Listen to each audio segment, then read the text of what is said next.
next speaker is from the business school. And he talks about something very interesting.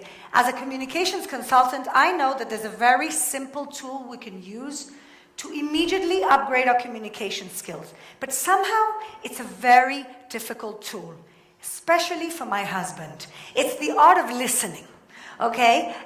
Our next speaker is a leader in organizational psychology. He's the father of many HR methods that are being used in the biggest companies around the world. It is my pleasure to invite on stage Professor Avi Kluger.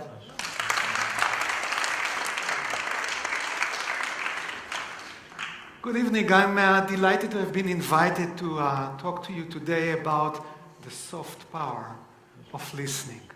But in order to make my point come through, I would like you to indulge me and to participate in a few minutes exercise. What I'd like you to do is to turn to a person next to you, preferably the person you know less, and just start chit-chatting right now in pairs. No trios, please. Find another partner. Just start chit-chatting with a person next to you. I'll give you more instructions in 1 minute. Can you find some conversation? Thank you. So what is listening? Actually, it's hard to define. It's easier to tell you what listening is not. And you may realize what listening is not if you think about yourself when you speak to someone and that someone nods and says, while they're playing with their smartphone. How well listened do you feel at that minute? Or when you talk to someone on the phone and you hear the clicks of the computer at the same time, or the chopping of the onion. Or when somebody tells you, I know what you mean, and you realize they want to take the turn and they want to talk. They want to stop you before they understand what you mean. And if somebody is telling you, I've told you 1,000 times, you know that they're trying to coerce you and they never listen to you. And when somebody gives you an advice when you never ask for it, you know that they're not listening. And when that someone is waiting impatiently, willing to strangle you so they can talk, they're not listening. So what is listening? Well, actually, it's a global assessment that you all know. You feel when somebody is listening to you when you feel that they're paying attention to what you're saying. You feel that they are understanding of what you're saying, and you sense that they are on your side.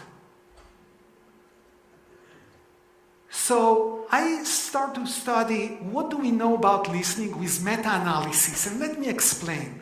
When I was a child, I used to collect stamps. And I would organize the stamps, one page on the album for USA, for France, few pages for Israel. Nowadays I do the same. I collect empirical papers, linking listening with whatever I can find. And I organize them on different pages. Listening and performance, listening and depression. And let me show you what I found. On the bottom, I standardize everything that I found, so there is a scale of a correlation between 0 and 1. And the first thing I noted is that women are better listeners than men. Maybe not. And you may want to ask, is a correlation of 0.2 a little, a lot?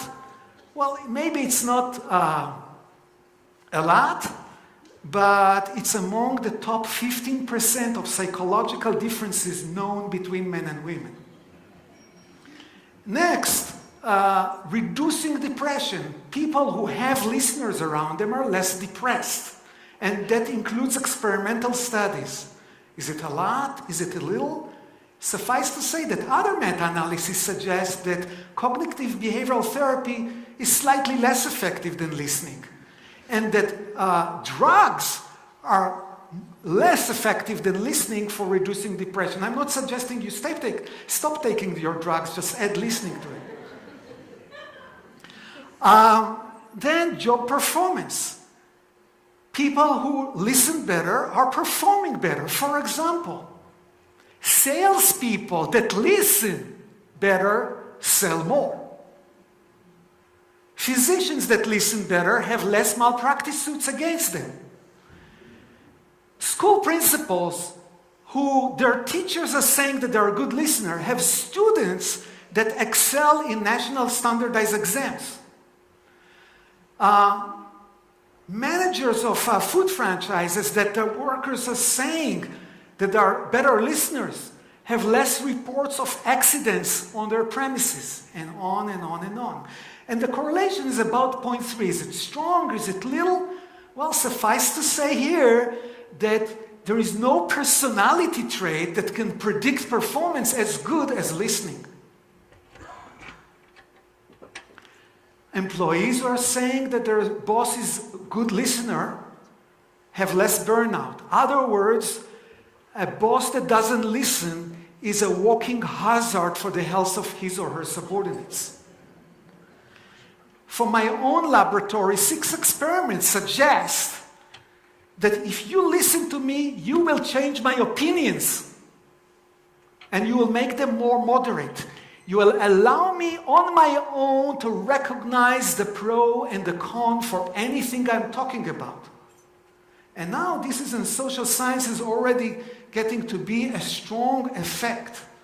You can change opinions by listening and not by arguing. The job satisfaction of people with listening bosses is much higher. And in fact, the correlation is so strong, the relationship is about 13 times more potent than the relationship between actual salary and job performance. So now, in case you know some corporations or an organization, ask yourself how much effort organizations are putting into creating the dream salary package or reward package to motivate their employees. And how many pennies are invested in teaching the supervisors to listen to their employees? And if you think about these two questions in combinations, where the yield on the investment will be higher by an order of magnitude. And then people who listen well are better trusted. And it's true for salespeople. And it's true for physicians, and it's true for bosses. And the correlation between patient satisfaction and how well the doctor listened to them is amazingly strong. And maybe not amazing, or a lot of pain involved here. Marital satisfaction is strongly correlated with how well you perceive your partner or your spouse to be listening to you. And really off the charts, in my entire career, I've never seen a correlation so high between constructs that are supposedly different. What's the relationship between leadership and listening? And the results, over 8,000 people are summarized here, suggest that employees who see their boss as a good listener are saying this person knows how to make people go after him or her. So this is just a short summary of what I found, but the conclusion is very simple mathematics. 1 equals 2. One good listener creates benefit for 2 people, for the listener and for the speaker. Now, another good news from this meta-analysis is that listening is trainable, and strongly so. We can learn to be better listeners. So I want to leave you with 3 suggested steps. If you decided that you want to improve your listening a little bit, repeat the exercise we just did here. In fact, I'll give you one testimonial of a couple of donors that visited the Hebrew University about 2 months ago, and I sent them home to try 5 minutes for each side, just to listen. And this is what the husband said. This exercise reminded me once again of why we dated and then got married 47 years ago. And the wife, I enjoyed having 5 or more minutes to explain my thought without any interruption. The second suggestion is ask. Ask for stories. When you meet a person, don't ask, what do you do for work or something? They ask, can you tell me a story about your work? Can you tell me a story about your name? Can you tell me a story about the history of your family? Can you tell me a story about your hobby? It's very easy to listen to stories. And second, I learned from my butcher in the market in the Shuk Machne Yehuda in Jerusalem. Whenever I asked for 2 pounds of chicken, he said automatically, and what else? Now imagine that the next time you talk to a person, instead of jumping with your answer, you stop and said, is there anything else? Could you tell me more? And see the miracle beginning. And my last recommendation, if you want to learn to listen, is forgive yourself. I know that I'm trying myself to learn to improve this skill, and I fail about 50 times a day. The failure is not the issue. The issue is, can I learn from it and improve a little bit day by day? So I want to leave you with one question. What will be your first step? Thank you.